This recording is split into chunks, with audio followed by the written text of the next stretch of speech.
विदिशा, जहां लोकतंत्र का चौथा स्तंभ आज खुद सवालों के घेरे में, कलम पर पहरा, सच पर सजा और सोशल मीडिया पर लिखने की कीमत नोटिस।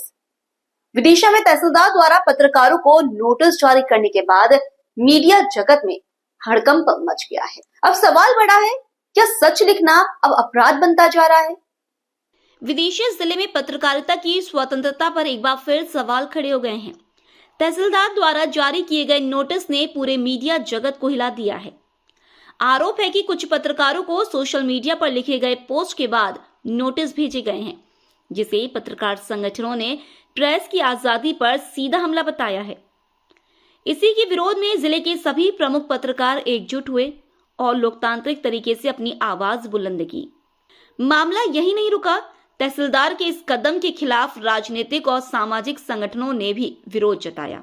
प्रेस क्लब ने आरोप लगाया कि प्रेस की आवाज को दबाने की कोशिश की जा रही है।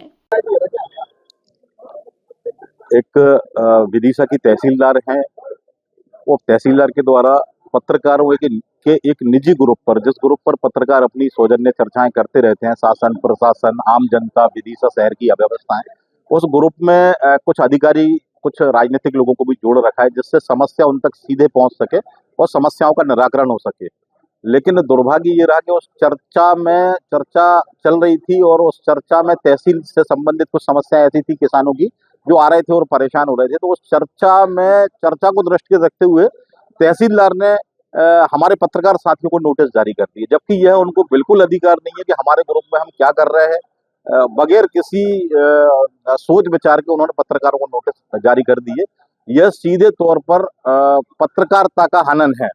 अधिकारियों के द्वारा पत्रकारों को दबाने का प्रयास है। मैं इसकी घोर निंदा करता हूं प्रेस क्लब अध्यक्ष होने के नाते, और यदि तत्काल ऐसे अधिकारियों पर कार्रवाई नहीं की गई तो हमें आगे निर्णय लेना पड़ेगा आगे की कार्रवाइयों के लिए। इस संदर्भ में हमने आज कलेक्टर महोदय के नाम ज्ञापन एडीएम महोदय को दिया है। जल्द ही अगर कोई कार्रवाई कलेक्टर महोदय नहीं करते हैं तो हमें इसके लिए फिर आगे की नीति बनानी पड़ेगी और आगे हम कार्रवाई करेंगे। जो तहसीलदार है उनका नाम क्या? उनका नाम प्रीति पंथी मैडम है कोई। मेरी उनसे मुलाकात नहीं है, मिला नहीं हूँ, पर उन्होंने नोटिस जारी किए हैं। वो नोटिस मैंने देखे हैं और इस तरह के नोटिस मैं समझता हूँ कि जीवन में पहली बार, मध्य प्रदेश क्या भारत में ही पहली बार इस तरह का नोटिस का कोई मामला है कि पत्रकारों को नोटिस। भाई, हमारी खबर हम चला रहे हैं, अगर खबर गलत है तो खबर पे दो ना अब हमको नोटिस। हम कहीं वीडियो गलत चला रहे हैं उस पर तो अन्य से भी, अगर हमारी कोई बातचीत चल रही है, आज हम यहाँ खड़े हैं, हमारी कोई बातचीत चल रही है, कोई भी आके हमको नोटिस दे देगा क्या?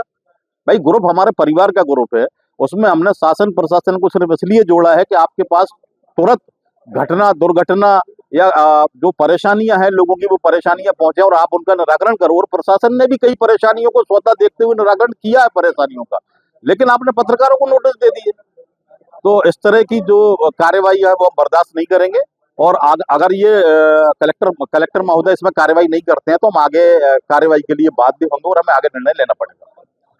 जी, ज्ञापन के संबंध में थोड़ा सा बताएं किस वजह से दिया?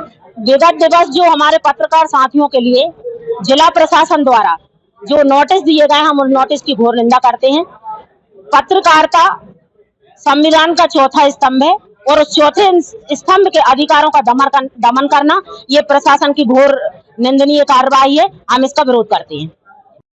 ज्ञापन दिया गया है, क्या मांग की गई है प्रशासन से?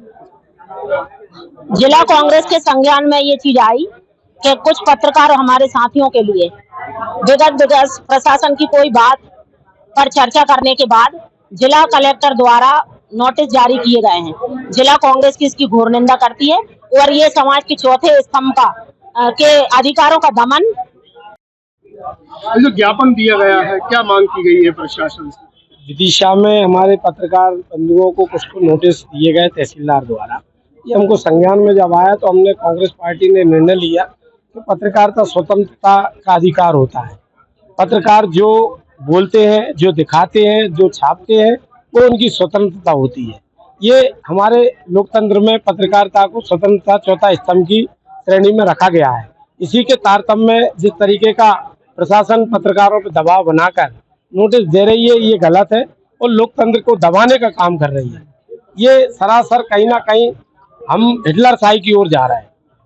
जब संविधान में अनुच्छेद 19 और 22 धारा में बताया गया है कि पत्रकार स्वतंत्रता है, सुप्रीम कोर्ट का निर्णय है। अगर सूत्र भी आप लिखेंगे कि सूत्रों से जानकारी, तो उसके बारे में ना सुप्रीम कोर्ट पूछ सकता है ना पुलिस पूछ सकती है।